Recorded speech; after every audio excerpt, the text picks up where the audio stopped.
Ini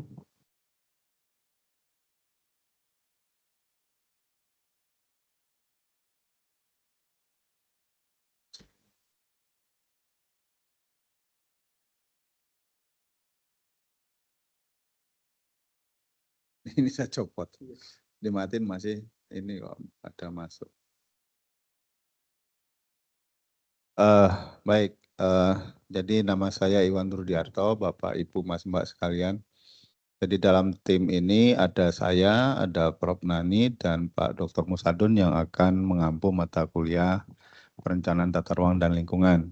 Saya sendiri base-nya sebetulnya di perencanaan wilayah dan kota, di program itu ya di Fakultas Teknik di Tembalang. Baik, mungkin ya kita kenalan dulu. Nah, kalau tak kenal maka tak sayang katanya gitu ya. Di online apa bisa dengar suara saya, Mbak Cornelia dengan Pak siapa nih, Pak Afri ya? Alhamdulillah bisa, Prof. Bisa ya. Satu Bisa. lagi siapa? Nanti namanya. Hah? Oh, belum ada. Baik, di sini Pak Afri dan Mbak Cornelia. Kalau di sini ada siapa aja ini tadi? Pak Luhung, Mas Luhung. Mas, ini nih. Luhung Bagas Pangaran yang mana nih? Oh bukan, nggak ada di sini. Nur Hidayah nggak ada, Dimas nggak ada. Oh, yang manajemen lingkungan ya. Ini Mbak Reza. Mbak Reza. Mbak Reza backgroundnya apa? Oceanografi. Sini. Oh, berarti program PAS ini bukan? Beasiswa PAS. PAS ya beasiswanya. PAS. Terus tadi Mbak Cornelia di dalam itu dari mana? Bisa dengar nggak? Bisa Pak, saya saya asalnya dari Kupang, Nusa Tenggara Timur Pak. Bekerja? Sebelumnya saya bekerja sebagai calon vikaris di gereja Pak. Sebelumnya saya belajar di Fakultas Teologi Pak. Asih, baik. Sekarang lagi di base-nya memang di Kupang sekarang ya? Tidak Pak, ini ada kendala Pak, jadi belum sampai di Semarang. Oh begitu, baik. Misalnya dari Kupang ya. Kalau ini Mbak Devi, biologi, Undip, pas juga. Oh ya, pas-pasan ya. Baik. Terus Pak Mas Lutfi, dari mana? Geologi, biologi, UNES. Oh, oke, UNES ya, baik. Terus ini siapa nih, Mbak Sapna ya? Ilmu kelautan. Nah, bedanya sama oceanografi apa?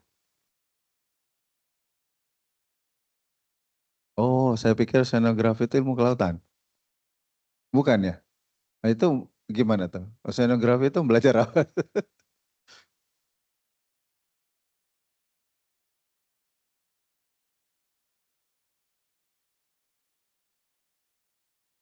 Oh, oke. Saya pikir oceanografi itu ilmu kelautan.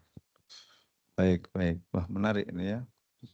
Tadi Pak Hafri, Mas Hafri, bisa dengar? Bisa, Pak. Mas Hafri dari mana? Saya background-nya di akuntansi, Pak. Saat ini masih berstatus sebagai pegawai dari pemerintah Kota Semarang. Pegawai Kota Semarang. Iya, Di mana dinasnya? di kepegawaian, Prof. Badan Kepegawaian. Ya. Oh, baik. Backgroundnya akuntansi tadi ya. Lo orang Semarang kok nggak datang ke sini ya? Semarangnya Semarang Coret, Prof. Di Kabupaten Banyu Biru. Oh, Enak badan ini. tak kira Kota Semarang, Jebule Kabupaten ya. Ya dekat juga toh. Ya, nanti kawan-kawan mudah-mudahan bisa join offline ya. Amin, amin. Terima kasih, Oke. Prof. Ya, terakhir Pak Samsil.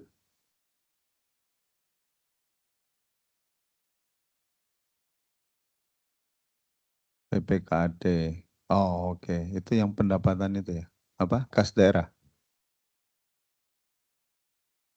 Oh, anggaran. Itu kantornya di Johor situ ya?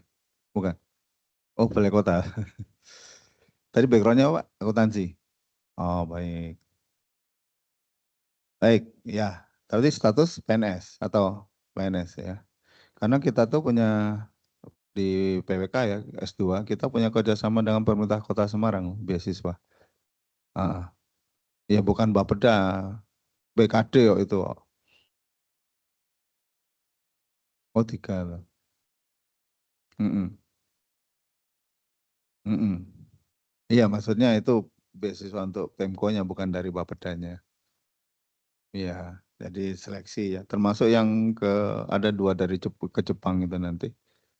Mbak Intan ya, sama Mbak siapa satu yang kecil itu lupa saya. Udah berangkat mestinya ya. Baik, ya kebetulan sekdanya dan akan jadi wakil wali kota itu teman kita ya, Pak Iswar. Salam kenal semuanya, menarik karena bidang ilmunya bervariasi. Berarti saya memberikan sesuatu yang baru ini ya. Dari akuntansi, oceanografi, ilmu kelautan, biologi. Yang tadi teologi ya, Mbak Kone. Waduh, teologi lagi mana ya? Tapi ya nggak apa-apa ya, karena ilmu lingkungan itu multidisiplin ya. Mau nggak mau ya, mungkin ada bagian-bagian yang betul-betul baru gitu ya. Kalau bagian-bagian yang mungkin bersinggungan dengan biologi, ya itu nanti juga ada di ilmu lingkungan. Ya, sebagai perkenalan tadi sudah saya sampaikan, nanti ada Prof. Nani juga itu dari PWK, Pak Musadun juga dari PWK Undip gitu ya. Jadi kita satu tim ini akan berikan judul mata kuliahnya perencanaan tata ruang dan lingkungan. Mas Mbak, Bapak Ibu sudah pernah dengar tentang tata ruang? Dengar aja ya. Bentuknya seperti apa? Nggak tahu. Kemarin yang ribut-ribut pagar laut kan ngomongnya tata ruang. Kalau dengar berita. Oh, terus tapi yang intervensi bukan intervensi, tapi yang bertanggung jawab katanya yang lebih disorot KKP-nya ya, yang Kementerian Kelautan dan Perikanan gitu ya. Jadi tata ruang itu kalau isu kita di nasional akan muncul kalau sedang ada musibah atau kejadian. Banjir misalkan ya, oh tata ruang. Sebetulnya ya mestinya nggak bicara tata ruang, tata ruang udah dibuat toh. Masalahnya adalah implementasinya gitu loh. Kalau kita sudah buat rencana tata ruang, terus implementasinya seperti apa? Terus kalau ada kemarin itu yang kasus pagar laut, tata ruang laut. Tata laut ada tata ruangnya loh. Tahu juga enggak? Iya, jadi kalau dulu itu kan terpisah ya dalam bentuk integrated coastal zone ICZM apa manajemen istilahnya dulu ya. Nah, sekarang mulai tahun 2020 sejak keluarnya Undang-Undang Cipta Kerja gitu ya nomor 20 tahun nomor berapa tuh? 11 ya tahun 2020. Betul nggak Cipta Kerja itu? Eh, apa tata ruang laut itu menjadi satu bagian dengan tata ruang yang darat. Jadi apa namanya? Ya, jadi digabung satu di level provinsi. Karena tata ruang wilayah provinsi. Yang jadi matra laut dan matra darat itu jadi satu dalam satu produk tata ruang namanya rencana tata ruang wilayah provinsi. Nah, kemarin-kemarin yang di pagar laut itu kan heboh gitu ya. Ya, kalau saya sih langsung bisa nerka ini. Oh, ini pasti ada penyalahgunaan gitu ya atau mungkin ada miss inilah dari tata ruang. Karena nggak ada yang ngomong tata ruang di awal gitu ya. Saya sudah nerka duluan gitu. Ternyata iya tata ruangnya begitu, makanya keluar hak guna bangunan, HGB, SHM HGB. Karena basis dari pengeluaran hak pengelolaan lahan, jadi hak pengelolaan lahan itu bisa HGB gitu ya, bisa hak pakai, hak guna usaha dan seterusnya. Nah, kalau untuk kegiatan untuk permukiman, untuk industri itu biasanya HGB. Nah, itu kan HGB. Dan kalau disorotin lagi tahunnya berapa? Itu tahun baru-baru ini 2-3 tahun yang lalu. Berarti basisnya tata ruang. Jadi kalau tata ruangnya merekomendasikan, merencanakan untuk itu, orang-orang pertanahan akan mengeluarkan HGB itu gitu loh. Tapi kalau tata ruangnya nggak nyebutin apa-apa, nggak akan keluar itu. Nah, jadi kan berhubungan gitu ya. Nah, oleh karena itu tata ruang itu sangat penting sekali dengan lingkungan karena setiap produk rencana tata ruang itu dia basisnya adalah environment. Jadi selalu saja disinggung gitu ya, kalau kita buat tata ruang, bagaimana komposisi antara ruang terbuka gitu ya dengan yang build up-nya, misalkan terbangunnya. Bagaimana dengan kondisi-kondisi yang berhubungan mungkin dengan bencana, wilayah-wilayah mana saja yang tidak boleh dibangun karena dia rentan terhadap atau beresiko dengan bencana, wilayah-wilayah mana saja yang boleh. Karena produk tata ruang ini menjadi produk legal dan itu ada perdanya. Jadi semua aktivitas yang ada dalam satu wilayah, kota, kabupaten, atau apapun itu, kawasan, itu basisnya adalah rencana tata ruang. Kalau rencana tata ruangnya tidak diperuntukkan untuk peruntukan tertentu, ya berarti nggak boleh. Gitu loh. Kalau di sana nggak boleh permukiman, jangan sampai orang bisa bangun rumah di sana. Nggak boleh, gitu loh, karena itu ada produk hukumnya. Kalau itu dilanggar, akan kena sanksi dan hukuman. Jadi konteksnya seperti itu. Oleh karena itu produk-produk tata ruang itu dia biasanya concern utamanya terutama di aspek lingkungan. Jadi mata kuliah ini sebetulnya kita akan memperkenalkan apa itu tata ruang gitu ya. Salah. Oh ini masih ini ya. Terus kira-kira aspek apa saja yang dicakup, terutama juga jadi kelas ini dulu tuh kelas kerjasama Bappenas ya, seingat saya. Nah, saya juga bingung nih kok kelasnya kerjasama gitu ya. Padahal kan Mas Mbak ini kan sebetulnya kan masih fresh juga ya, masih fresh toh. Beasiswa PAS itu kan masih fresh graduate kan? Nggak lebih dari berapa? 2 tahun apa ya? 6 bulan malah. Fresh from the open. Berarti barusan lulus ya. Nah, kalau kerjasama dulu yang Bappenas itu sudah bekerja semua, PNS semua. Jadi kayak Pak Samsul ya, seperti itu statusnya. Nah, jadi orientasi kita waktu itu yang tata ruang itu lebih kepada mendevelop ini strategi pembangunan gitu ya. Terus menentukan indikator, target, sasaran gitu-gitu.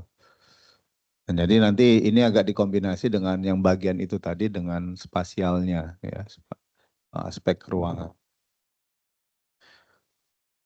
Itu metode pembelajaran ya seperti biasa kita akan lebih menyoroti konteks kognitif, knowledge, penyampaian materi gitu ya. Terus afektif, behavior mungkin lebih kepada diskusi-diskusi, psikomotorik, skill ya presentasi nanti ya, maupun dalam bentuk tugas-tugas mandiri mungkin seperti itu. Dalam tugas mandiri atau tadi bisa reading gitu ya dan seterusnya. Oke. Konsep pembelajaran ya lebih kepada ya kita kalau pembelajaran itu kan student centered learning ya. Kan yang S1 yang baru lulus masih fresh inget gitu ya. Jadi mahasiswa dijadikan sebagai pusat untuk belajar gitu ya. Oke, pertemuan nanti rencana 14 kali sesuai dengan ini jadwal dan juga plotting disiap gitu ya. Dan ini sudah sesuai dengan jadwal yang ada. Nah, mudah-mudahan nanti Ya kita kombinasi lah gitu ya. Kalau nggak bisa online terus, offline terus ya kita online ya. Dan ini kan hybrid kalau ini ya. Ya bisa nanti hybrid mungkin ya atau online gitu ya. Ya nanti ya kita info melalui apa narahubung kita Pak Agus Sastomo. Baik. Di kelas ini koordinatornya siapa? Secara tidak langsung atau secara langsung sudah ditunjuk? Siapa? Mas Harfi ya. Ya nanti ya semua apa komunikasi nanti dari Mas Harfi ya. Kalau saya share materi nanti saya kasih ke Mas Harfi. Baik. Hari ini saya akan berikan pengantar tentang ya dasar mengapa sih kita butuh tata ruang gitu ya dan lingkungan. Jadi basisnya itu ya interaksi tadi ya antara human, manusia dan tempat namanya ya. Sehingga kita dalam rencana tata ruang interaksi antara man place ini yang ngelit kita, memandu kita untuk bisa menentukan mana-mana area-area yang diperuntukkan untuk kegiatan tertentu. Gitu. Ini untuk permukiman, ini untuk industri, ini untuk perkantoran, ini perdagangan, ini untuk mixed use misalkan ya, buat ruko dan seterusnya. Terus ini untuk ruang terbuka hijau dan seterusnya. Ya, jadi seperti itu. Terus yang kedua nanti dengan saya, tata ruang dan lingkungan, jadi masih pengantar juga relasi antara tata ruang dan lingkungan. Terus nanti dengan Pak Musadun, di semester 1 sudah pernah ketemu dengan Pak Musadun? Sudah ya. Sudah di ini mendapatkan berkah berupa doa ya. Didoakan mungkin. Terus nanti dengan Prof. Nani, strategi dan pendekatan mengenai wilayah, indikator, strategi dan metode, 3 pertemuan. Bagian B, penerapan pendekatan. Nanti dengan saya kebijakan perencanaan tata ruang kota dan wilayah. Terus nanti 3 berikutnya dengan Pak Musadun. Best practice, tata ruang. Yang ke-12 itu kita lihat ini ya, keterkaitan teknis antara tata ruang dan lingkungan dalam bentuk produk buku kajian gitu ya, ataupun produk perencanaan. Jadi situ nanti ada kajian lingkungan hidup strategis. Mungkin Bapak, Mas, Mbak udah pernah dengar? KLHS? Dengar sudah. Mestinya di sini juga nanti dikasihin materi tentang KLHS ya. Tapi itu case aja kalau menurut saya ya, karena kalau akademik itu bukan untuk membuat dokumen produknya itu ya. Tapi kita harus paham KLHS itu tentang apa dan gimana cara nyusun KLHS. Nah, setiap produk rencana tata ruang ya, rencana tata ruang itu dilengkapi dengan produk yang namanya KLHS, kajian lingkungan hidup strategis, sebagai bahan pertimbangan dasar dan pertimbangan untuk merumuskan rencana. Jadi kajian lingkungan hidup strategis itu berisi mana-mana wilayah yang misalkan tadi resikonya tinggi, yang dilindungi ya. Jadi poin-poin itu yang kemudian harus diakomodasi sebagai dasar dalam penentuan untuk setiap rencana ruang yang dibuat gitu ya. Dan KLHS ini ada terus. Jadi kalau kita bicara rencana tata ruang itu kan dia kan berbagai macam level. Di pusat itu namanya rencana tata ruang wilayah nasional yang dia mencakup seluruh Indonesia. Terus rencana tata ruang wilayah nasional itu diacu oleh rencana tata ruang wilayah provinsi. Nah, jadi dia tidak boleh bertentangan. Jadi rencana tata ruang itu sifatnya hierarki komplementer. Jadi yang di bawah itu harus mengacu yang di atas. Tidak boleh membuat sesuatu yang baru dari yang di atas. Nah, yang rencana tata ruang wilayah provinsi itu diacu oleh yang namanya rencana tata ruang wilayah kota kabupaten. Ya, jadi kota kabupaten punya rencana tata ruang wilayah untuk peruntukan pemanfaatan ruang di wilayah masing-masing, yang itu kemudian didetailkan kembali dalam bentuk rencana detail yang namanya rencana detail tata ruang atau RDTR.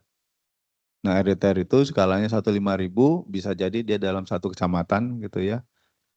Dan itu sangat detail. Jadi detail-detail itu sudah memunculkan mana yang boleh, mana yang tidak, mana yang disarankan, mana yang bersyarat, dan seterusnya. Dan dia sudah muncul misalkan harus berapa tingkat gitu ya kalau bangun, terus berapa sempadan bangunan dan seterusnya. Jadi ide lebih detail seperti itu. Nah, setiap produk tata ruang tadi harus diakompani, harus dibuat juga kajian lingkungan hidup strategisnya. Jadi itu ada semua gitu loh. Jadi seberapa banyak dokumen rencana tata ruang, ya itu seberapa banyak KLHS gitu ya. Tapi sekarang kan sudah ditambah lagi tuh kemarin, barusan keluar Permendagri, namanya RP2P. Pernah dengar nggak? Yang di instansi, nggak pernah dengar ya? Belum ya Pak Samsul ya. Itu nambah ribet lagi itu ya. Kita khusus untuk perkotaan ya, untuk kota-kota, wilayah kota. Jadi ditambah lagi yang namanya RP2P, rencana pembangunan satunya apa perkotaan gitu ya, saya lupa. Itu baru berapa 2 minggu, 3 minggu yang lalu Permendagrinya keluar. Ya, jadi harus disertain itu juga ya sebagai landasan untuk rencana tata ruang dan RPJM, rencana pembangunan jangka menengah atau RPJP, jangka panjang. Jadi banyak produknya ya, dan ini mungkin sesuatu yang baru gitu ya, yang tidak pernah dipelajarin sebelumnya. Oke, nah nanti terakhir itu ada bagian pendalaman materi terutama untuk strategi, bagaimana kita mendefine strategi perencanaan kota yang berkelanjutan dan dari tugas yang ada nanti ada presentasinya. Nanti saya kasih tugas, kita presentasi di akhir. Gitu ya. Nanti kita berikan petunjuk tugasnya. Jadi enggak cuma disampaikan secara oral, nanti ada seperti tor singkat gitu ya. Nah, untuk penilaian tugas kecil individu atau kelompok itu digabung jadi satu, bobotnya 60% dan ujian dengan bobot 40%. Tapi nanti kalau ujian ini mungkin kita agak fleksibel saja lah gitu ya, apakah ada UTS, UAS, ataukah hanya UAS saja nanti ya. Nanti saya komunikasi dengan tim dosen yang lain lah, supaya nanti kita bisa kasih soal UTS atau UAS. Atau nanti UAS saja. Ini beberapa referensi, Anda sekalian bisa mendapatkan referensi ini di perpustakaan, terutama di tempat kita, di PWK, di Wilayah dan Kota, di Tembalang sana ya. Tahu-tahu kampus PWK? Kampus kita itu kebetulan lokasinya sangat strategis gitu ya. Jadi pas masuk mau lihat sana ada sebelah kiri gitu ya. Malah lebih strategis dari Fakultas Teknik itu. Fakultas Teknik itu di sana gitu. Kalau kita kan di boulevardnya ya. Nah di sana sebagian besar mostly mungkin saya sampaikan di sini 90% ini ada semua di situ. Ya di perpustakaan kita. Bisa berupa buku referensi atau mungkin artikel jurnal gitu yang bisa diakses online gitu ya. Ya, terutama yang berhubungan dengan urban planning ya, perencanaan kota, aspek lingkungan dan seterusnya. Baik, itu sedikit pengantar tentang kontrak pembelajaran. Mungkin ada pertanyaan? Silakan. Yang paling senior Pak Samsul di sini. Wih, yes. Paling senior. Jangan paling tua. Paling tua kelihatannya sudah sangat gimana gitu. Baik. Ya, itu kalau ada pertanyaan silakan. Sebelum saya lanjutkan di materi pengantar gitu ya.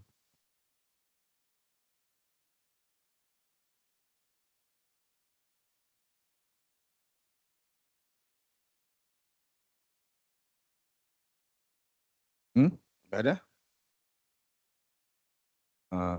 Sudah punya gambaran belum sebelum di mata kuliah ini itu apa sih tata ruang? kira-kira. Tapi kalau dengar udah ya. Dengarnya dari mana? Dari temen, apa dari berita, apa dari TV atau gimana? Hmm?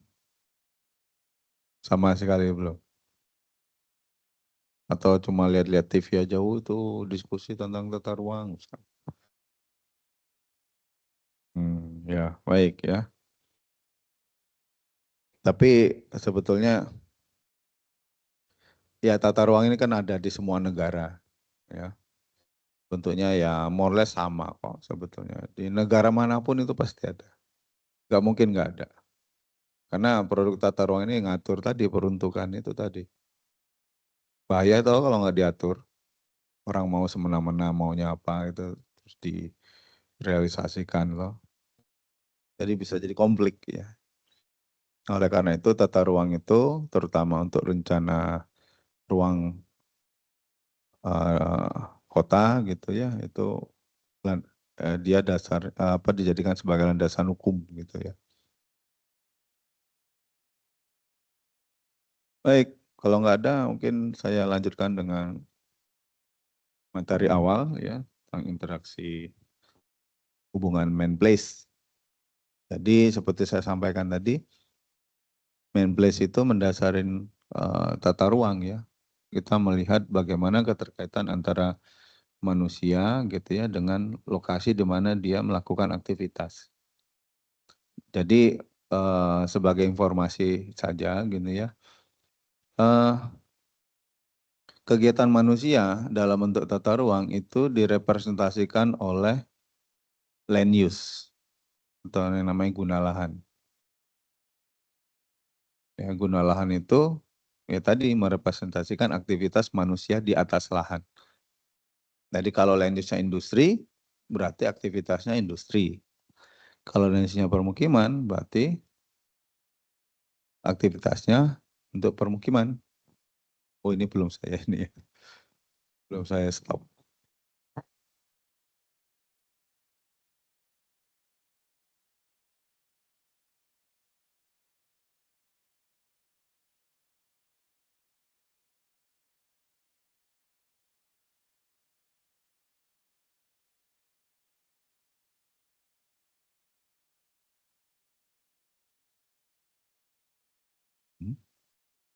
Oh, ini pun kalau itu harus sharing yang lain ya. Harus kalau di apa slideshow gitu ya. Nggak bisa ini toh ini langsung gitu ya. Coba berbagi Indo.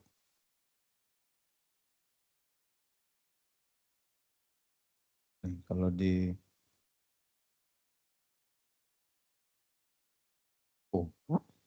kok nggak keluar ya?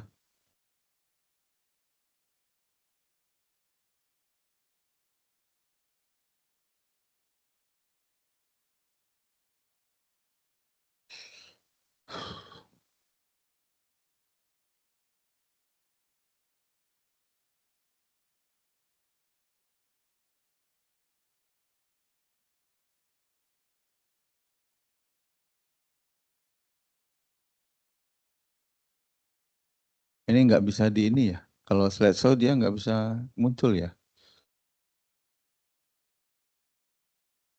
Tuh. Oh, harus sharing yang slideshow-nya ini ya. Gimana caranya? Eh, mestinya kan bisa toh. Tapi ini kok nggak harus satu-satu gitu ya? Iya. Masalahnya kalau slideshow itu saya harus mencet ininya nih loh, nggak ada tombol misalnya kecuali Windows gitu loh. Mana tuh tadi ya? Tadi apa ya? Google ya? Loh, salah. Tadi apa namanya? Yang ini. Oh, ini dia deh. Nah, ini nih. Nah, udah tuh? Iya, repot kalau yang melalui Windows ini ya. Ya, tadi itu main place, aktivitas manusia, representasinya dalam bentuk yang lebih simpel itu land use, map, berupa map peta. Ya. Oleh karena itu kalau kita bicara tata ruang itu ya mainnya peta gitu ya. Nah, peta itu yang di-create itu ya ada kekuatan hukumnya. Salah peta nanti ya akan jadi masalah gitu ya. Oleh karena itu jangan sampai salah-salah membuat peta land use gitu ya. Sedikit saja tentang konsep dan fungsi lahan gitu ya. Terus nanti ada interaksi manusia lingkungan, land use human activities, nilai land use, ukuran human activities, tantangan perencanaan bangunan, dan nanti saya simpulkan terakhir dari perkuliahan ini dan beberapa referensi yang saya gunakan. Nah, ini sebagai dasar saja gitu ya, land as ekosistem dalam konteks lingkungan gitu ya. Terus ada land as space gitu ya. Nah, land as space ini yang kemudian kalau banyak kita representasikan dalam tata ruang gitu ya. Dia berupa guna lahan tadi. Ya, kalau sebagai landscape ya aktivitas manusia yang berupa alokasi untuk tanaman misalkan gitu ya.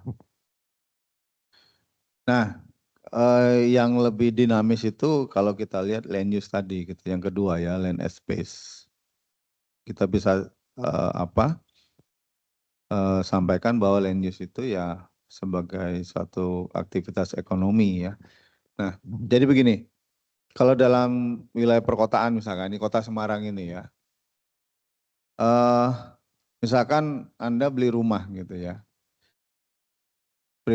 preferensinya di mana? Di dekat kota atau di luar kota atau di agak lebih jauh lagi? Dekat kota, yakin? Konteksnya ekonomik. Nanti ini ya ekonomi rent online ya, saya ke sana. Dengan kemampuan yang dimiliki. Di mana? Di dekat pusat kotanya, di tengah-tengah atau di pinggiran? Pinggiran, karena lebih Lebih murah loh, ya kan? Dan lebih terjangkau dengan pendapatan kita. Nah, jadi economic rent online gitu ya dalam konteks tadi perkotaan. Jadi biaya yang dikeluarkan seseorang berlokasi ya yang dekat kota itu dia memang lebih minimalis. Karena apa? Karena ya dia lebih dekat gitu ya. Tetapi dalam artian transport ya, ongkos transportnya lebih minimalis karena lebih dekat. Tetapi ongkos dia berlokasi itu lebih mahal. Karena apa? Karena harganya memang lebih mahal dekat pusat kota. Ketimbang yang di luar, biaya transportnya agak lebih mahal, gitu ya, tetapi biaya berlokasinya lebih murah karena lebih jauh. Nah itu tadi economic rent online itu seperti itu. Jadi ini yang menciptakan apa yang disebut dengan teori sewa lahan tadi ya. Jadi orang-orang, Anda boleh saja tinggal di pusat kota, tapi tapi konsekuensinya biaya berlokasinya lebih tinggi. Kalau beli rumah lebih mahal, kalau nyewa apartemen lebih mahal, ketimbang kalau kita yang di luar kota. Tetapi kalau yang di luar kota, Anda akan mengeluarkan biaya transport yang lebih tinggi ketimbang yang di dekat kota. Jadi substitusinya seperti itu. Nah sekarang, kita mampunya yang mana gitu loh. Tapi kalau kita yang masih muda-muda, yang terutama yang bisa jadi mungkin lebih yang kalau mau punya rumah ya. Orang Indonesia itu kan nggak umum punya apartemen gitu ya, kondominium itu nggak umum gitu. Pengennya punya rumah. Karena kalau rumah di negara barat sana mahal sekali gitu ya, ketimbang apartemen gitu. Karena ya rumah itu kan lebih personal gitu ya. Jadi dalam konteks itu tadi, oleh karena itu tadi penempatan setiap aktivitas manusia dalam yang berupa land use tadi, dalam map itu peta guna lahan, itu juga sangat berpengaruh terhadap pola struktur ruang. di kota. Ya, jadi tidak akan ada di pusat kota itu didominasi oleh permukiman. Dia akan didominasi oleh perdagangan, komersil atau perkantoran. Karena apa? Nilai lahannya tinggi sekali. Nah, kalau ada perumahan rumah di pusat kota, ya lama-kelamaan dia akan tergerus kalah bersaing dengan nanti yang lebih nilainya lebih tinggi, komersil dan perkantoran atau perdagangan jasa. Karena apa? Karena nilai lahan yang tinggi, implikasinya adalah bayar pajak yang tinggi. Oleh karena itu ya, di Semarang itu kan saya tuh sudah tinggal di Semarang itu mungkin 36 tahun saya tinggal di Semarang gitu ya.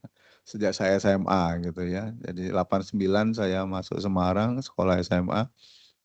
Dan dulu saya tinggal di sini nih dekat nih di Erlangga situ tuh. Di dekat ekonomi itu. Jadi bapak kos waktu itu ya. Jadi saya perhatikan itu di lingkungan Erlangga situ, itu orang-orang tetangga saya itu sudah nggak ada sekarang. Karena mereka kalah bersaing.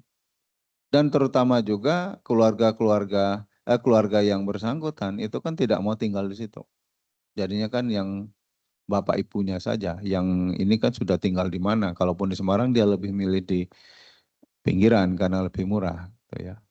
Nah, karena nilai lahannya tinggi, bayangkan saja kalau bapak ibunya sudah pensiun dan tidak bekerja, bayar pajaknya pakai apa? Kan kalah bersaing dia. Akhirnya apa? Akhirnya dijual loh. Dan itu digantikan oleh kegiatan yang lebih komersil. Bisa restoran, bisa kafe, bisa kantor, bisa apapun yang lebih menghasilkan nilai ekonomi yang tinggi. Kalau tidak, kalau cuma rumah saja itu akan kalah karena dia harus bayar pajak yang tinggi. Dan itu alami gitu ya. Oleh karena itu semakin berkembang satu kota biasanya di pusat kotanya itu didominasi oleh kegiatan komersil. Dan hampir 100% biasanya komersil. Dan akan 100% jadi komersil. Permukiman itu akan ya berjarak paling tidak 2, 3, atau 4, atau 5 kilo dari pusat kota. Nah itu tadi economic on rent-nya seperti itu. Ya, economic rent online. Ya. Jadi ada gentrifikasi. Gentrifikasi itu ini ya, masuknya kelompok-kelompok baru dalam satu kawasan atau lingkungan tertentu, misalkan permukiman. Jadi kelompok yang berada gitu ya, yang dulunya di situ perumahan, terus masuk orang-orang ini, kemudian dibuatnya jadi kafe, misalkan ya, jadi restoran, kantor-kantor dan seterusnya. Nah itu namanya gentrifikasi. Nah ini pertanyaannya, why do we need spatial environmental planning ya? Kenapa kita butuh tata ruang dan perencanaan lingkungan gitu ya? Ya kalau kita lihat dalam konteks lahan secara fisik, ya nilainya kurang begitu menggiurkan. Malah mungkin nggak ada yang berminat gitu ya. Coba kita lihat aja lahan di satu lokasi yang di situ nggak ada apa-apa. Nggak ada yang berminat mungkin. Tapi ketika ada masuk unsur legal gitu ya, oh lahannya ini bersertifikat misalkan. Gitu ya. Itu sudah meaning something gitu loh. Ada interest di situ. Ada security yang masuk ya. Terus masuk sosial budaya, ada orang yang tinggal di situ. Nilainya kan semakin naik gitu ya.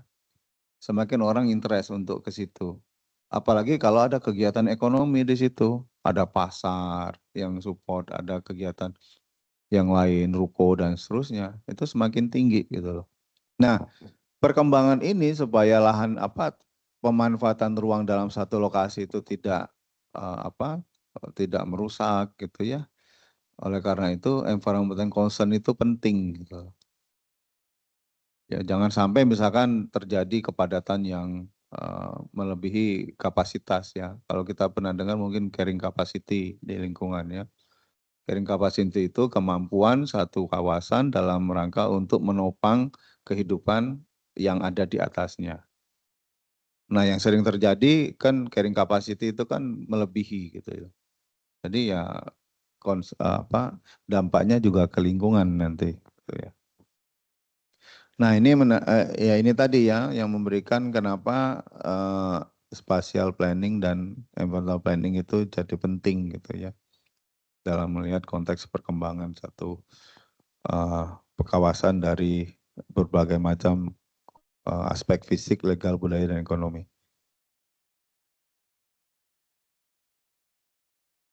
Baik, mungkin sampai sini ada pertanyaan? Sudah getting the idea nggak? Sudah punya gambaran nggak kira-kira? Sudah pernah melihat bentuk produk rencana tata ruang? Sudah. Berupa apa? Peta apa?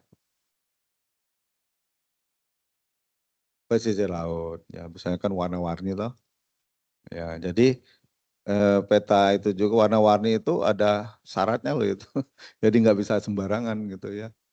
Misalkan untuk kalau kita perkotaan, kita permukiman itu warnanya kuning. Jangan diganti warna merah. nggak memenuhi standar. Dan itu sudah standar baku dan itu ada peraturannya gitu ya. Terus kalau apa komersil itu magenta, merah magenta, jangan diganti warna biru gitu ya. Dia sudah ada syaratnya sendiri ya. Baik, nah interaksi manusia dan place tadi tempat ya. Pada prinsipnya dia memberikan apa namanya ya keterkaitan gitu ya. Jadi dia mengikat gitu loh. Jadi aktivitas manusia apa diikat dalam bentuk land use itu tadi gitu. Kalau dia berkembang ya rencananya yang kemudian direvisi gitu ya. Oleh karena itu rencana tata ruang itu bisa direvisi setiap 5 tahun sekali.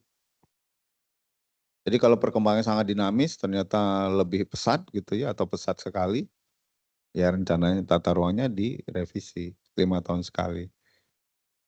Nah jadi begitu juga dengan KLHS-nya. Kan setiap ada kegiatan revisi pembuatan rencana tata ruang, KLHS itu harus dibuat lagi gitu loh. Dan yang ya jadi pekerjaan ini nggak akan habis gitu ya. Jadi kalau kita membuat rencana tata ruang dan KLHS misalkan ya level nasional kan cuma satu tuh. Provinsi ada berapa?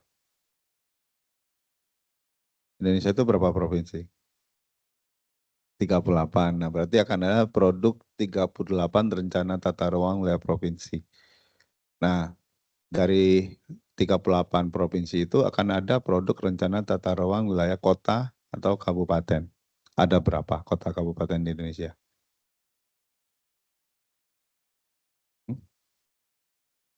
Ya 500 sekian lah gitu ya.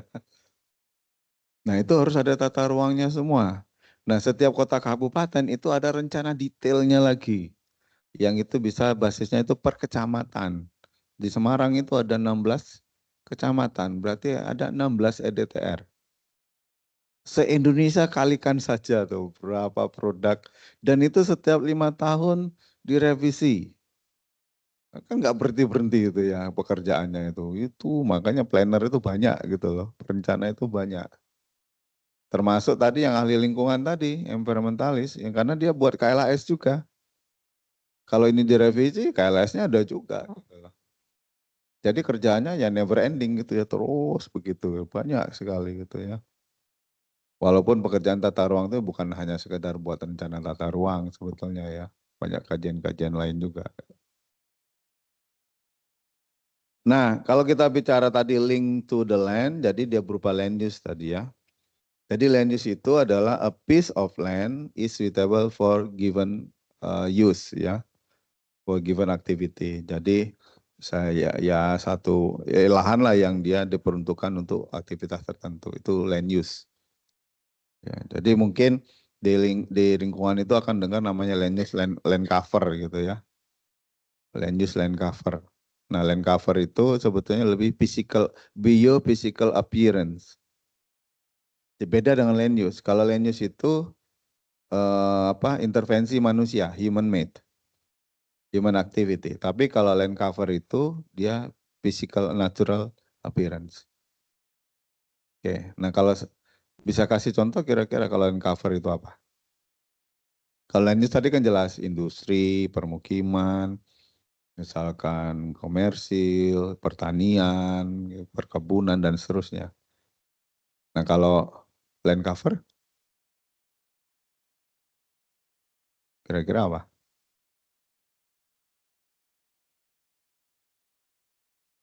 Yang dia physical, biofisik, atau natural appearance, tanpa intervensi manusia. Hutan. Oke, hutan, forest. Tapi hutan harus dibedakan juga. Ada hutan produksi berarti kan intervensi manusia. Nah kalau hutan yang dia real, asli, natural itu baru masuk land cover. Selain itu, biasanya dia natural ini ya. Ya seperti semak belukar gitu ya. Itu dia masuknya grass, itu masuknya. Grassnya bukan grass untuk pekarangan rumah ya. Nah, kalau dalam ini ya, kalau kita buat map gitu ya, biasanya dua hal ini nggak bisa dipisahkan. Jadi kalau kita mengklasifikasikan land use dari citra satelit misalkan gitu ya, itu biasanya istilahnya itu bukan land use atau land cover, tapi land use land cover. Karena biasanya penampakan land use itu ada land covernya. Jadi biasanya itu jadi satu istilah gitu, land use land cover. Kalau untuk klasifikasi lahan dari sumber tertentu seperti citra satelit. Dibutuhkan analisis land use where a change is expected, gitu ya. No human desire to develop an area, then no need for land use analysis. Jadi gini, kalau tidak ada keinginan manusia untuk mendevelop, membangun sesuatu di atas lahan, berarti kita nggak butuh land use analysis. Ya toh? Seperti halnya kalau kita bicara bencana, selama bencana itu tidak berhubungan dengan kehidupan manusia atau dengan aktivitas manusia atau mengganggu aktivitas manusia, itu nggak bisa dikatakan bencana. Jadi misalkan bencananya itu di tengah hutan sana nggak ada manusianya, ya itu nggak dikatakan bencana karena dia nggak berhubungan dengan kehidupan manusia gitu. Disaster bisa dikatakan sebagai satu disaster apabila dia berhubungan dengan kehidupan manusia ataupun bisa mengganggu. Jadi kalau banjir terjadi misalkan di mana gitu ya, ya udah banjir aja. Tapi kalau banjir itu berpengaruh terhadap aktivitas, terus memakan korban jiwa dan merusak banyak hal yang berhubungan dengan kehidupan manusia, kegiatan manusia, baru itu disebut dengan bencana. Oleh karena itu, kalau no human desire to develop atau no need for land use dan no need land use analysis, jadi no land use plan. Nah, preferensi yang berbeda untuk berbagai macam kegiatan, aktivitas tadi, ya direpresentasikan oleh berbagai jenis land use tadi ya. Tadi industri, komersil, dan seterusnya. Nah, pemain-pemain dalam rencana guna lahan tadi ya, tata ruang, ya ada planners, gitu ya. Dia sebagai manajer sekaligus yang ya bisa disebut pemain gitu ya, karena yang membuat community, stakeholder, dan private atau developer sebagai player yang ya investor gitu ya, yang merealisasikan produk rencana biasanya. Nah ini interaksi antara tadi ya, man and place tadi ya. Jadi land use itu berada di tengah. Jadi interaksi antara socio-economic system yang merepresentasikan kegiatan manusia. Ini kok nggak bisa gambar ya?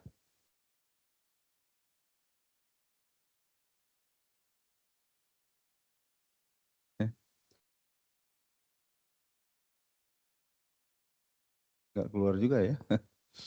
Ya sudahlah.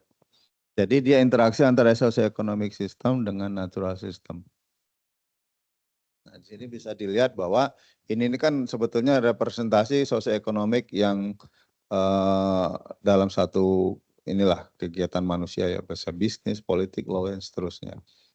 Nah, di sini ada natural system. Nah, kalau ini kemudian ada masuk socio-economic system ke natural system, yaitu berupa land use tadi, kita mengatur kegiatan bisnis ini di dalam satu konteks wilayah yang given by nature itu yang sesuai itu di mana. Gitu. Gak bisa sembarangan toh. Industri mesti dekat dengan sumber air, nah nanti airnya tercemar. Gitu ya. Jadi industri itu kalau di tata ruang, dia berlokasi di lokasi tertentu dengan persyaratan-persyaratan yang lebih rigid gitu ya. Yang kemudian diikuti dengan bentuk pengelolaan limbahnya. Kalau di sini kan mungkin terkenal dengan IPAL apa ya, pengelolaan air limbah gitu ya. Nah jadi tidak hanya peruntukan, tapi juga dia harus diikuti dengan tadi ya instalasi pengelolaan air limbahnya kalau industri ya. Terus termasuk juga mungkin untuk permukiman di dalam natural system ini itu dia sebaiknya di mana gitu. Nah, untuk menentukan di mananya itu biasanya mostly environmental concern. Misalkan permukiman ya, dia berada pada kelerengan sekian, 0 sampai 15% misalkan. Kenapa bisa begitu? Karena kalau kelerengannya lebih curam itu berbahaya. Kalau terjadi longsor kan dia kan terjadi ini nanti ya. Nah, terus misalkan dia harus dekat dengan sumber air. Kenapa bisa begitu? Ya kalau permukiman nggak dekat dengan sumber air, terus airnya dari mana gitu ya. Nah jadi kriteria-kriteria yang di-create untuk menentukan peruntukan untuk satu jenis kegiatan tertentu yang dalam bentuk land use map tadi, dia mempunyai persyaratan-persyaratan. Dan persyaratan antara land use satu dengan yang lain itu tidak sama. Ada bagian yang sama, tapi banyak bedanya sebagai pembeda. Misalkan komersil gitu ya. Komersil itu nggak akan ditempatkan di pinggiran, nggak mungkin karena apa? Karena preferensi manusia itu lebih suka ke pusat kota. Jadi biasanya dia diletakkan di pusat kota. Semarang itu kan kalau di Simpang 5 atau di Johar itu kan mostly kan komersil semua. Tapi Indonesia itu menganut rezim mixed use. Ya, mixed use itu dia berusaha komersil tapi dia juga tinggal di situ. Kan banyak tuh, coba di Johar itu tuh bawahnya toko, atasnya rumah. Ya, jadi kita juga menganut seperti kalau di Eropa nggak ada. Eropa itu kalau pertokoan toko semua. Jadi kalau sudah nggak toko yang tutup, ya sudah nggak ada orangnya. Orangnya tinggal tempat lain. Jadi dia mono use gitu ya. Tapi di beberapa wilayah yang sudah terkontaminasi dengan kondisi global modern, ada juga model seperti itu gitu ya. Tapi biasanya di wilayah-wilayah yang lebih kecil gitu ya. Bawahnya tempat berusaha, atasnya tempat tinggal. Karena itu sebetulnya nggak lazim bagi mereka gitu ya. Yang gini-gini kan orang Asia biasanya. Orang Cina gitu ya. Kita kan mungkin niru-niru yang seperti itu gitu ya. Baik. Nah ini tadi penjelasannya gitu ya. Jadi ada environment concern gitu ya yang digunakan dalam menentukan kriteria untuk peruntukan tertentu.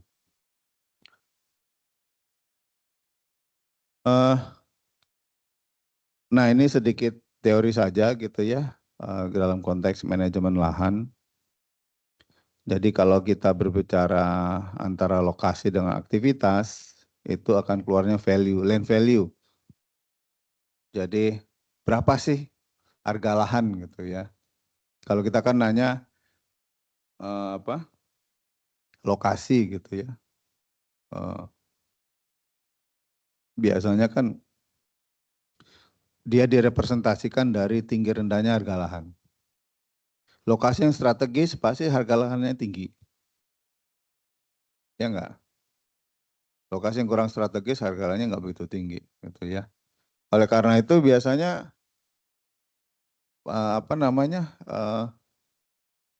ini tuh saya tuh nggak bisa gambar gitu di sini ya. Ini ada, ini bisa gambar nggak sih? Ada tuh yang pakai ini tuh kalau nggak salah. Karena saya juga punya ini di atas ini lupa ya. Ini ya kali ya. Eh? Yang mana? Ini ya? Eh? Heeh. Oh,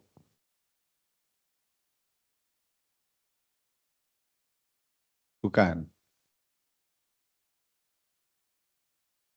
Ini mana tadi? Hah?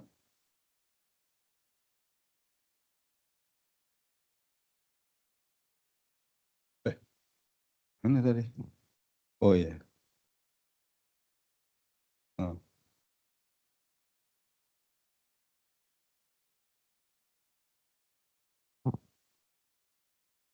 Iya kemarin tuh saya juga pakai bisa gambar.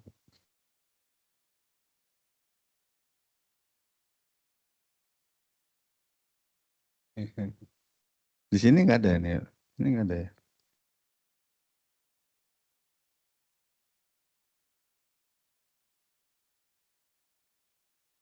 Oh tapi bukan ini.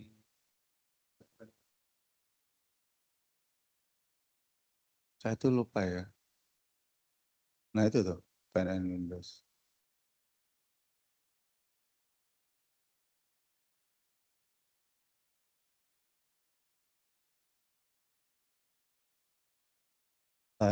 Nah ini allows up to override. So I remove my pen from storage.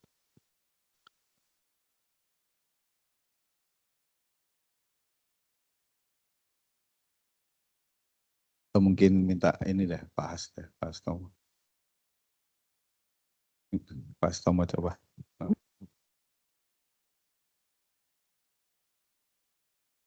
Karena nggak usah gambar ya.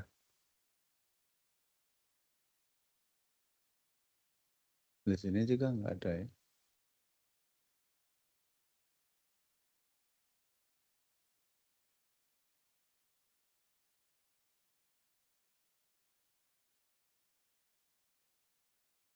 Mestinya bisa deh.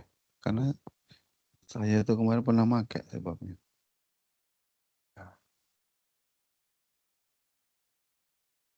Harus sign in.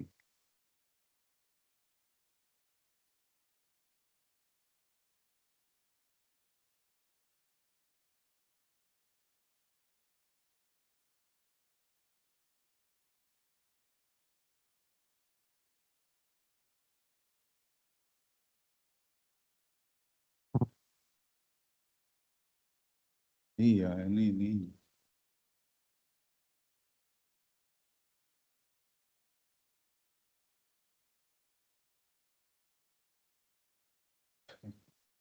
Ini apps.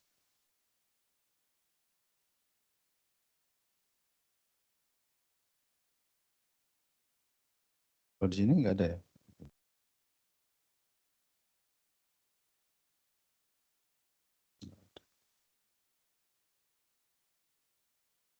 Pen setting.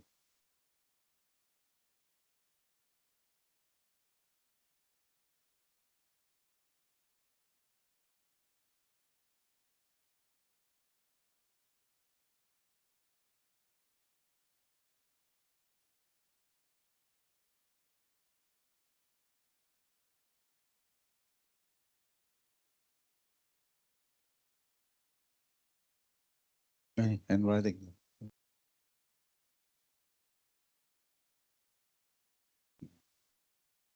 Ini.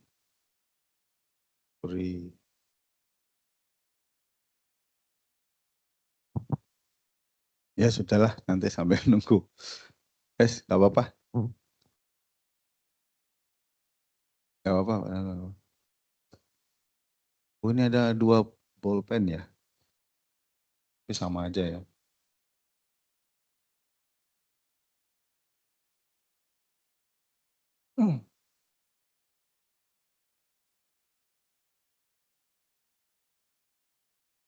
Kenapa?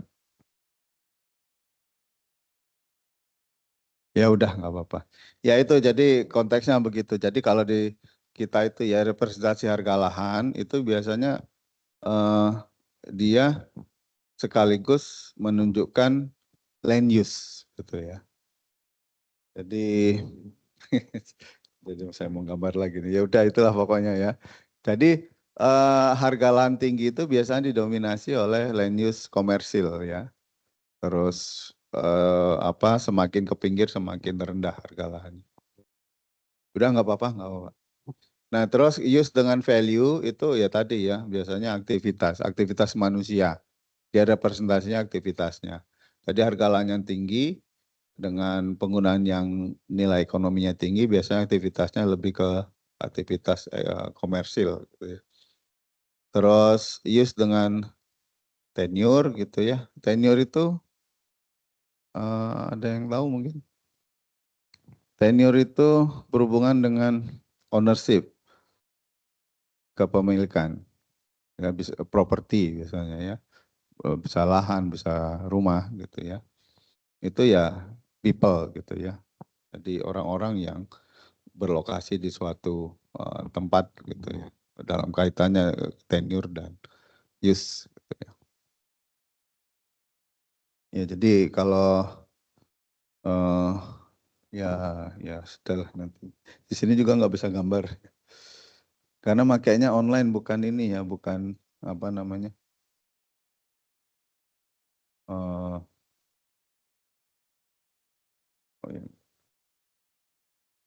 ya wes lah. Oke, terus land use dan human activities biasanya ada 3 utama aktivitas manusia yang direpresentasikan dalam bentuk map land use gitu ya. Yang pertama itu residential where people live, terus employment where people work. Nah, where people work ini bisa direpresentasikan oleh apa? Oleh industri, perkantoran atau jasa, komersil gitu ya, dia mencakup itu. Terus others itu non-residential dan non-employment activities. Ada yang bisa memberikan contoh mungkin? Bukan untuk pekerjaan dan bukan untuk tempat tinggal. Taman mungkin, Pak. Ya, taman ya open space betul. Jadi bisa ruang terbuka gitu ya. Nah, ruang terbuka itu di klasifikasinya ada 2. Ada hijau, ada non hijau. Kalau yang hijau tadi ya bisa taman, park, terus tempat bermain itu ya. Kalau yang non hijau itu berupa plaza misalkan. Jadi kalau di perkotaan, di pusat kota itu kan ada penghubung antara gedung-gedung itu ada plazanya misalkan open gitu. Nah itu termasuk RTNH. Jalan itu RTNH. Terus pedestrian untuk jalan kaki itu juga termasuk ruang terbuka non hijau. Ya, termasuk blue space, dia masuk RTNH. Tahu blue space? Kira-kira? Blue space itu sungai, waduk, danau, gitu ya. Nah itu masuknya di situ, gitu ya. Itu masuk others. Oke, ya ini apa namanya? Bagaimana kesediaan lahan itu bisa kita modifikasi. Manusia itu bisa memodifikasi sedemikian rupa. Makanya sering ada juga artificial lake gitu ya, artificial danau buatan, artificial apa ya, misalkan hutan forest ya. Jadi manusia mempunyai kemampuan untuk memodifikasi. Nah, kemampuan untuk memodifikasi ini biasanya juga dikaitkan erat dengan konteks lingkungan. Ya, jangan sampai modifikasi yang dibuat itu dia menyalahin lingkungan gitu ya. Yang kemudian hari akan memberikan dampak yang negatif gitu ya. Jadi misalkan mungkin nanti akan saya berikan contoh lah untuk beberapa itu ya. Saya pernah ya banyak mengunjungi beberapa kasus lah gitu ya. Yang saya cukup amazed itu sebetulnya kemarin itu di Shenzhen gitu ya. Shenzhen itu di bagian selatan Cina gitu ya. Dia cuma setengah jam dari Hong Kong lah gitu. Nah, Shenzhen ini menarik perkembangan kotanya gitu ya. Karena apa? Karena dulu mereka mengadakan benchmarking di tahun 79 itu ke Batam di di Indonesia. Tapi setelah 30 tahun dan sampai sekarang gitu ya, kalau ngeliat Batam sama Shenzhen itu ya kita cukup miris gitu ya. Karena apa? Perbedaannya jauh sekali. Shenzhen itu sudah sangat-sangat maju. Di sana itu kan Shenzhen itu kan dijadikan sebagai seperti apa Silicon Valley-nya China gitu ya. pusat pengembangan teknologi. Jadi mereka punya kawasan industri modern lah di situ ya untuk teknologi. Dan dan kotanya jadi wah pokoknya bagus gitu ya. Ketimbang Batam ya begitu-begitu aja. Udah 30 tahun, 40 tahun ada perkembangan, perubahan tapi ya tidak sesignifikan di Shenzhen. Nah, di Shenzhen kemarin saya sempat visit itu ke ininya pusatnya Huawei gitu ya, R&D-nya Huawei, Research and Development-nya Huawei. Nah, jadi mereka di satu kawasan itu dibuat seperti di Eropa gitu ya, dan ada danau buatannya, terus sampai mereka bisa meng-create tempat-tempat di mana burung itu bisa hidup gitu.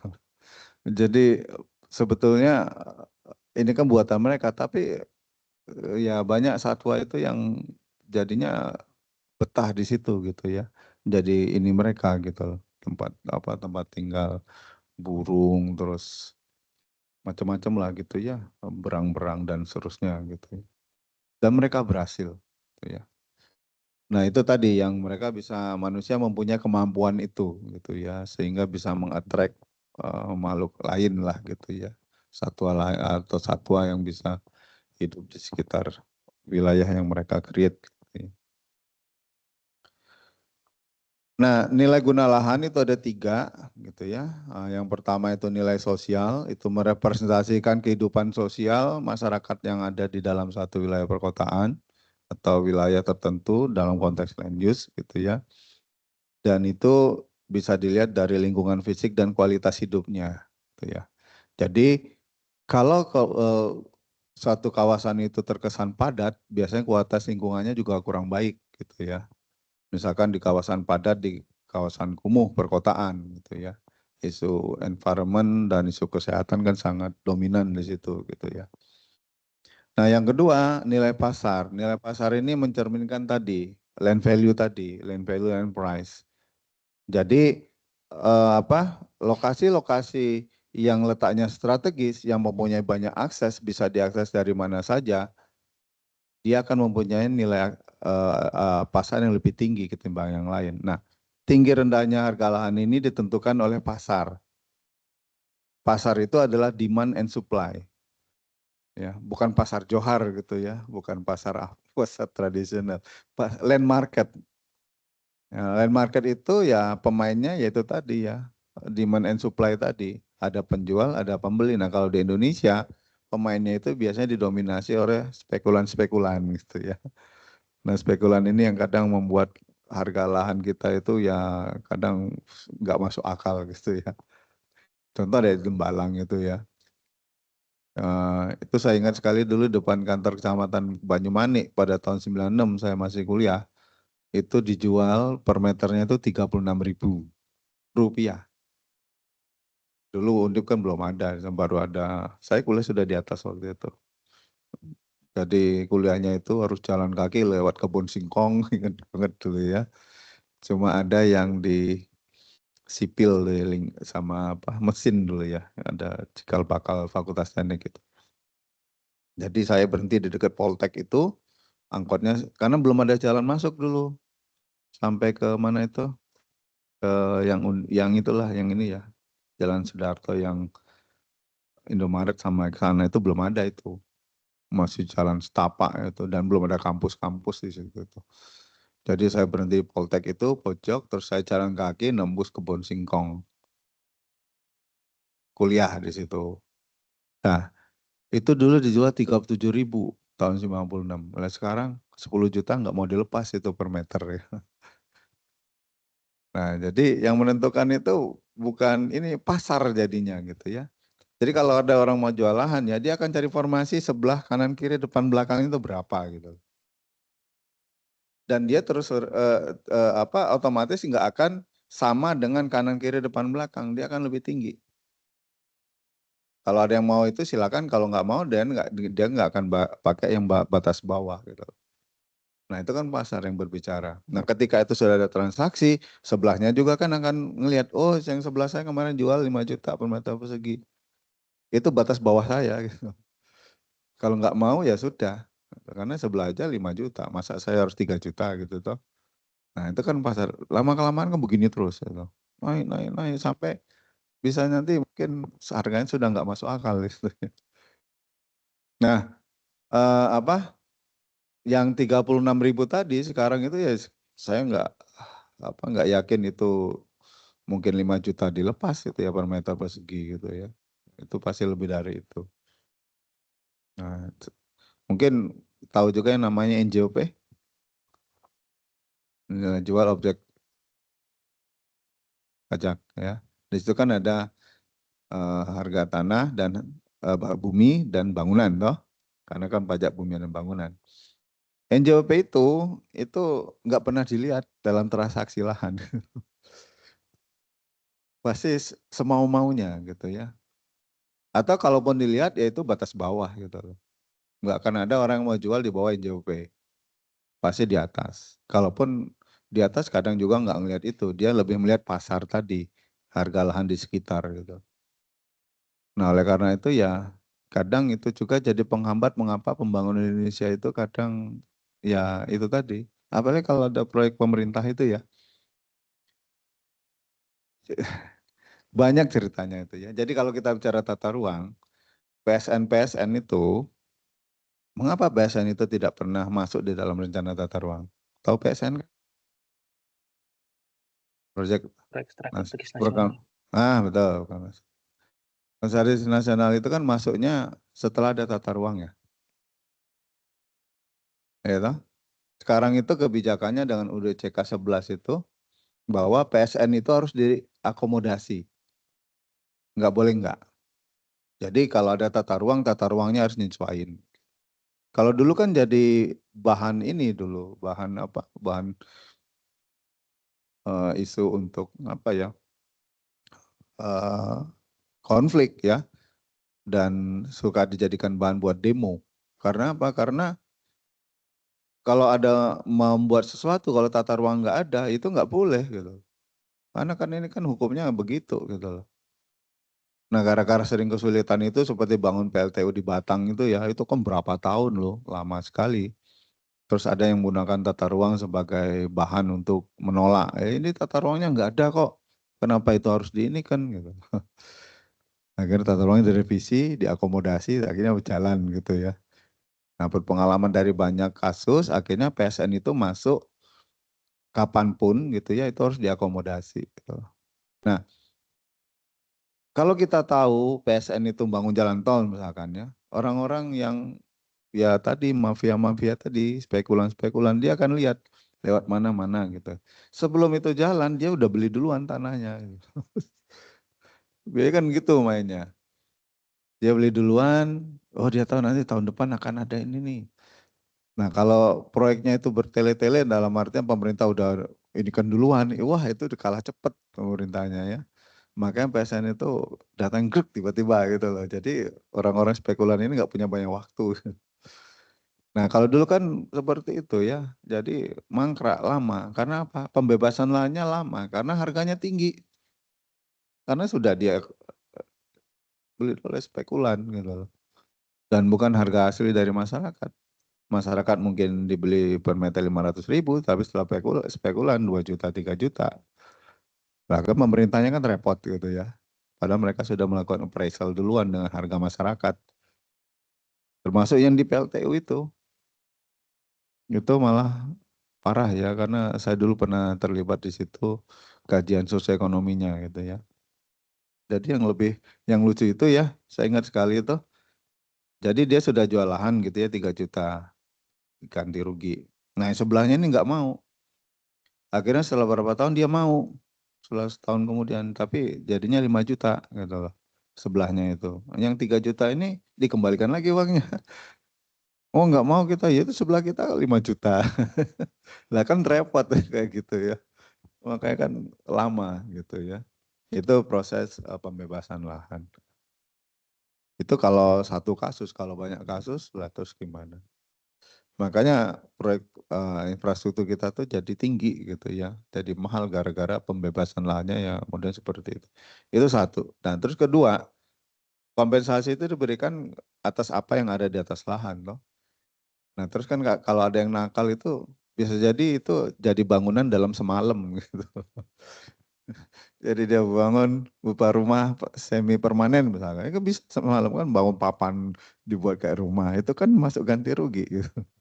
Ganti ruginya kan nggak mungkin seharga dia bangun, pasti 2-3 kali lipat. Gitu. Ya itu cerita di balik itulah. Nah jadi konteks highest best use ini tadi, kalau kita ngelihat representasi untuk harga lahan itu biasanya juga melihat dilihat dari penggunaan lahannya.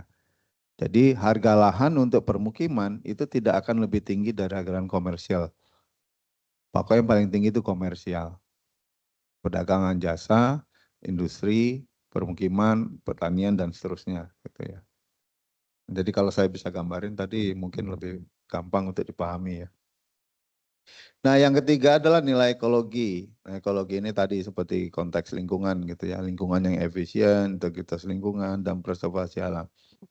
Dalam pembuatan rencana tata ruang, kalau di aturan kita ya, dari Undang-Undang Nomor 11 2020 Cipta Kerja, terus PP 21 tahun 2021 tentang penyelenggaraan pemanfaatan ruang, terus Permen ATR Nomor 11 tahun 2021 ya, tentang pembuatan rencana tata ruang, itu mengamanatkan untuk menyisakan plot rencana RTH itu sebesar 30% dari luas wilayah satu kota atau kabupaten. Jadi dia harus memenuhi itu.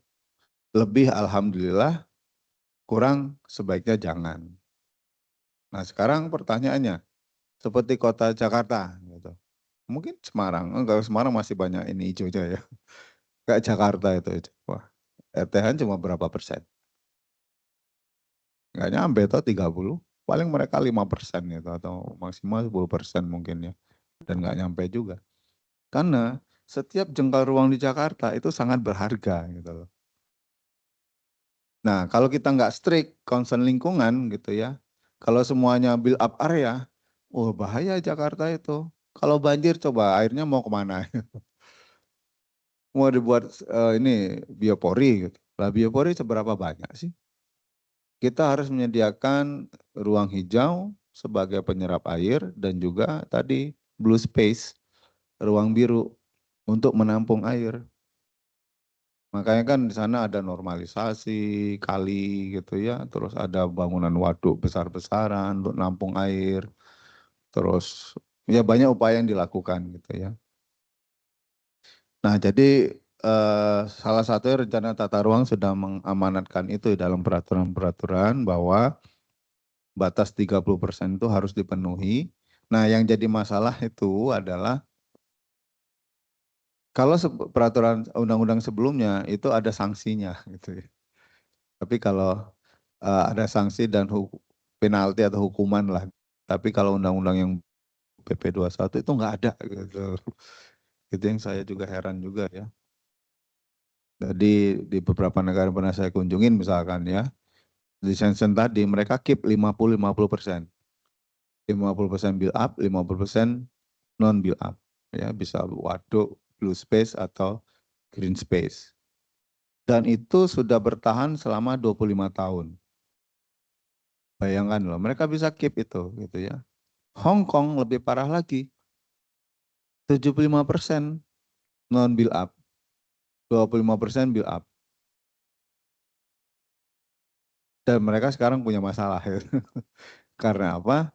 Karena banyak penduduknya itu yang bertempat tinggal yang tidak layak jadinya. Terutama untuk kalangan miskin ya.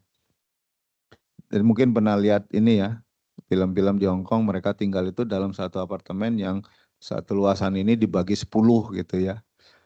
Yang ada tuh bilang kayak tinggal di kandang katanya ya, 1x2. 1x2 kan kayak kita kalau sudah rumah masa depan aja nanti ya. Dan itu banyak gitu loh di Hong Kong itu. Jadi ini misalkan dibagi 20 gitu ya.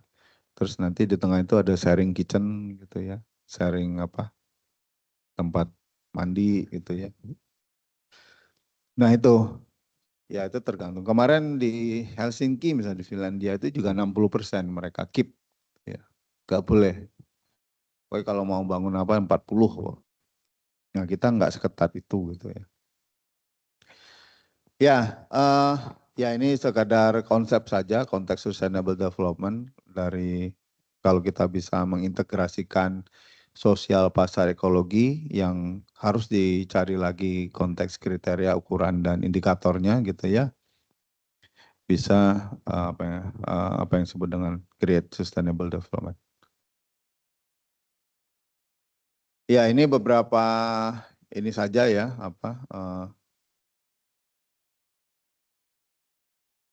oh ya ini mungkin sedikit saja ya tentang konteks human activities ukuran intensitas ya yang kita pakai gitu ya. Number of people at a place and what they do there ya number of people jadi density land use itu diukur dari intensitas seberapa banyak manusia yang ada di atas ininya ya land use tersebut ya. Makanya seperti kita mengklasifikasikan kepadatan permukiman misalkan ya permukiman rendah, sedang dan tinggi itu seberapa banyak manusia yang tinggal di atasnya. Nah, jadi dibagi dengan luas wilayah. Termasuk kalau kita melihat kepadatan satu kota gitu ya, luas wilayah keseluruhan penduduk dibagi luas wilayah keseluruhan. Ya, di dunia ini yang paling padat di negara mana?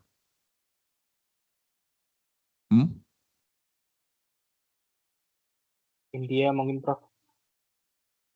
Ya, kuncinya luas wilayah berapa dibagi penduduknya loh, dibagi berapa penduduknya bagi luas wilayah. Jadi kalau pembaginya kecil, tapi yang di atas besar, ya mungkin mestinya itu semakin padat gitu ya. Ya mungkin kalau saya lihat ya India ya, karena India itu tidak lebih luas dari Cina gitu loh. Bisa jadi seperti sekarang India kan nomor 1 penduduknya. Cina itu kan mengalami depopulasi karena kebijakan yang kebablasan gitu ya. Termasuk Jepang ya. Jepang itu menarik loh, sekarang banyak orang Indonesia di Jepang itu. Anak-anak muda yang baru lulus SMA, SMK gitu. Kemarin akhir tahun saya di Jepang gitu ya. Duduk sini dengar loh kok bahasa Jawa, bukan bahasa Jepang. Waduh, anak-anak muda Indonesia di kereta lo kok ngomongnya Jawa semua ini. Oh, mbak-mbak itu ya. Saya kira nanti mungkin Jepang itu 5-10 tahun sudah jadi kayak di Hong Kong gitu ya. Ya. Saking banyaknya orang Indonesia gitu ya. Ya, menarik ya. Jadi mungkin ya itu tadi ya Cina kebijakan Cina itu kebablasan gara-gara ya masyarakatnya jadi sudah terbiasa. Kan kebijakannya kan yang 1 anak cukup loh. Terutama laki-laki dulu itu ya, prioritas anaknya laki-laki. Tapi gara-gara begitu akhirnya masyarakatnya jadi kebablasan. Kalau punya anak 1, kalau enggak ya enggak usah punya anak gitu. Malah kebablasannya itu tidak ada pasangan dan tidak menikah. Itu ya. Ya kalau ini kan masih mau nikah toh. Masa manusia hidup nggak mau menikah gitu ya, melanjutkan keturunan ya. Pak Samsul ya? Iya, masa mau hidup melajang gitu ya. Kalau di Indonesia masih mending loh, 1 banding berapa masih banyak ini loh, laki-laki sekarang itu. Sedikit di atas perempuan. Nah, kalau di tempat lain mungkin perempuannya udah lebih mendominasi ya. Tapi Indonesia belum gitu ya. Ya itu ya, jadi indikatornya density, ya, intensitas. Oke. Nah ini beberapa tantangan ya, tadi populasi gitu ya, membludak. Tapi mungkin sekarang World Bank itu atau UN gitu ya, mereka akan merevisi juga ya, karena banyak tadi depopulasi. Jadi negara maju itu ya akan dealing dengan tadi depopulasi, dimanapun itu. Di Eropa itu udah lama gitu. Jadi mereka itu, kalau kita lihat piramid penduduknya gitu ya, gemuk tuh di atas gitu loh. Ininya kurus, tiba-tiba gemuk gitu ya, usia 50-an ke atas. Dan itu kan bahaya. Karena apa? Karena produktivitas masyarakat yang bawah ini dia akan menanggung usia yang di atas. Iya toh? Dan di Jerman itu pernah terjadi demo besar-besaran gara-gara pajaknya dinaikkan untuk income negara dalam rangka untuk ya itu tadi menghidupin yang di atas. Kenapa ini gitu? Kenapa kita harus nanggung? Kalau menurut saya sih ya harus lebih wise lah ya. Nggak ngerasa tuh yang di bawah tuh bakal naik ke atas gitu ya. Nanti yang di bawah lagi tuh yang akan nanggung gitu. Jadi ya begitu. Nah jadi ya ini populasi gitu ya. Yang pokoknya sudah lumayan inilah gitu ya. Nah di sana ada ya macam-macam ya. Kalau sudah populasinya banyak ya seperti di India, di Cina gitu ya. Ini tadi kecenderungan pertumbuhan populasi di Indonesia, di perkotaan semakin meningkat, pedesaan semakin menurun, dan tren ini akan terus berlangsung sampai tahun-tahun ke depan, gitu ya. Nanti satu saat kita akan mengalami, kalau di Cina sudah 10 tahunan ini ya. Nah, teman saya dari Tsinghua itu bilang katanya rural disease katanya. Rural disease itu ya itu tadi masyarakat yang bermigrasi ke kota, sekarang desanya itu kosong. Karena kan mereka ada kebijakan lagi untuk narik, dikasih insentif, seperti juga di Jepang loh. Nah itu, jadi kecenderungannya seperti itu. Dan ini fakta gitu ya. Terus di perkotaan, contohnya di Mumbai gitu ya kita juga punya lah gitu ya. Masyarakat yang bermigrasi dengan kemampuan terbatas, biasanya mereka tidak bisa mengakses lokasi-lokasi yang bisa hidup layak gitu loh. Akhirnya tinggal di kawasan kumuh. Nah ini kan masalah lingkungannya tinggi kalau di kawasan kumuh. Intensitas density tadi. Kesehatan, terus kebersihan gitu ya, sanitasi, air bersih, penyakit gitu ya. Oke. Ini transportasi misalkan gitu ya. Kalau yang sebelah kiri itu kan di kita juga ngalamin ya setiap mudik misalkan pulang kerja juga terutama orang-orang di sekitar Jabodetabek gitu ya. Ya kita membutuhkan transportasi massal ya. Semarang itu kenapa nggak dibangun MRT gitu ya?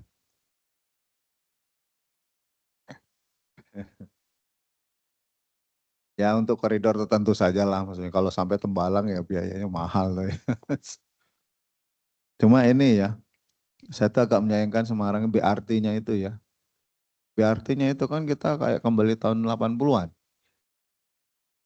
Iya, apalagi kalau di belakangnya naik motor. Sampai rumah hitam semua. Ini zaman udah maju ini kok masih gitu. Itu dilema ya. Coba dilihat di stikernya itu. Di sini BBG. Itu bahan bakar golar gitu.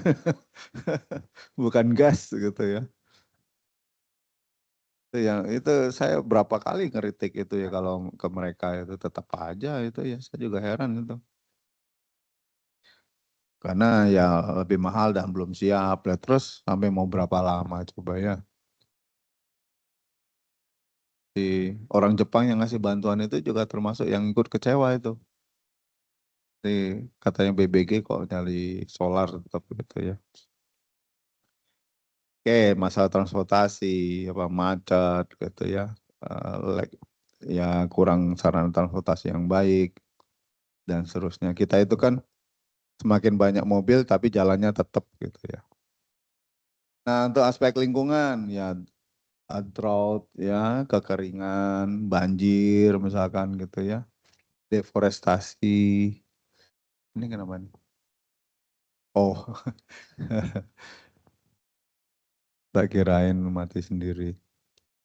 Deforestasi, terus banjir gitu ya, kenaikan suhu dan seterusnya lah. Sekarang itu semakin nyata di kita gitu ya. Mungkin nggak ngerasa, tapi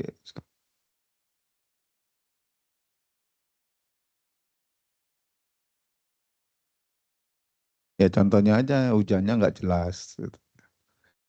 Keringnya, oh ini kok kapan sih hujannya? Oh, kemarau terus. Saya ingat sekali ya, di Eropa itu juga kemarin aja, saya masih emes lah kemarinnya di bulan apa itu. Jadi tahun lalu itu masih ada salju tuh bulan April, aneh ya. Terus saya pernah itu tahun 2023 bulan Juli itu panasnya minta ampun. Sampai ada warning itu ya dari TV ini sebaiknya tinggal di rumah karena ada heat wave katanya. Di Eropa kena heat wave coba. Terus apa? Dan musimnya eh, ada salju tapi sudah nggak ada salju, gitu ya. Musim nggak ada salju malah ada salju. Ya itu ya kita harus hati-hati lah ya. Pokoknya gini, climate change, fenomena global itu fenomena alam yang terjadi. Ya pasti. Kita nggak ngapa-ngapain memang begitu siklusnya. Tapi manusia itu mengakselerasi. Apa yang diakselerasi? Ya tadi, activity, land use, salah satunya ya. Industrialisasi, kita karbonisasi, pengundulan hutan. Kalau kita mau buat Eropa rame, kita tebang aja hutan Kalimantan itu ya, kita gundulin ya. Karena implikasinya dia melepaskan karbon toh. Terus ngalir, terus suhu semakin naik, semakin panas di Eropa sana. Makanya mereka sangat concern kalau hutan kita berkurang gitu loh. Terus IKN gimana coba?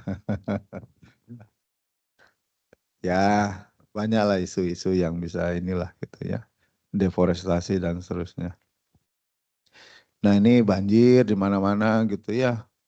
Jangan dikira di kota, kalau ngeliat TV itu ya, negara maju itu mana yang nggak pernah kena banjir sama Inggris aja ini London sebelah kiri atas. Di mana-mana. Kalau yang sebelah kanan atas itu Venesia itu udah langganan gitu ya.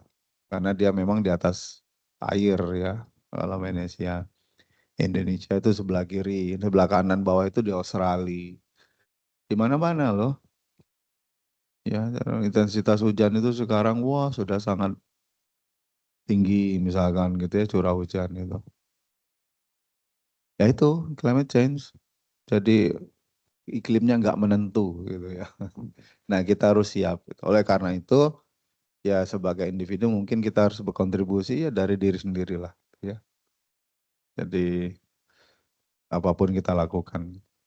Oke, mungkin itu aja ya. SDGs mungkin isu lama lah ya. Sekarang bukan sustainable development tapi SDGs gitu ya. Ada 17 komponen ya.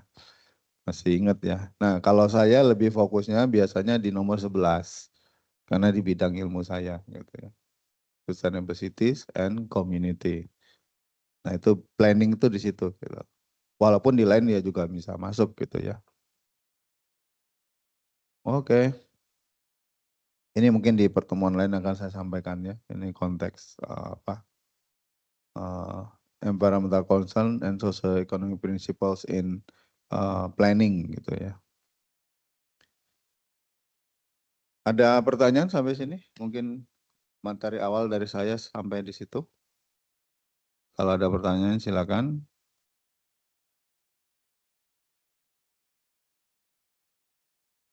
Kita akan ketemu lagi minggu depan ya berarti ya. Saya tuh kok banyak tabrakan kalau hari Selasa itu ya. Ntar minggu depan itu tanggal 18. Saya ada meeting di provinsi. Waduh, mungkin nanti saya kabarin aja ya. Bisa jadi kita online ini ya.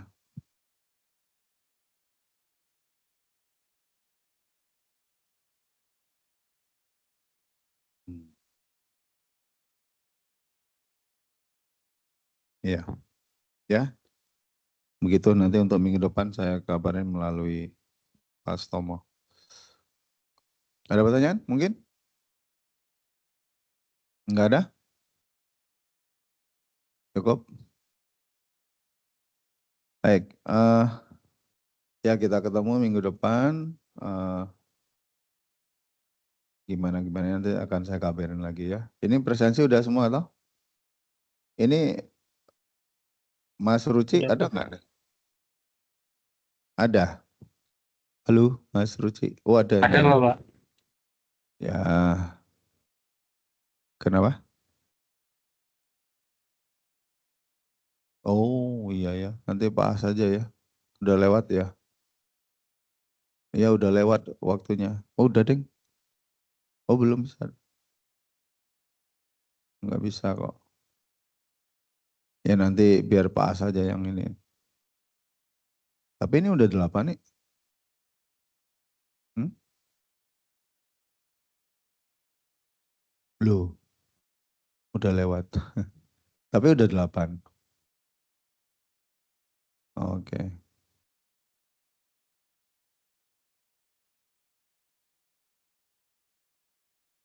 Baik, itu saja dari saya. Terima kasih atas perhatiannya yang online maupun yang ada di sini. Nanti insya Allah kita ketemu lagi di pertemuan berikutnya.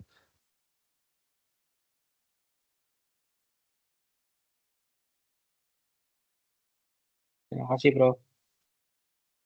Terima kasih, Prof.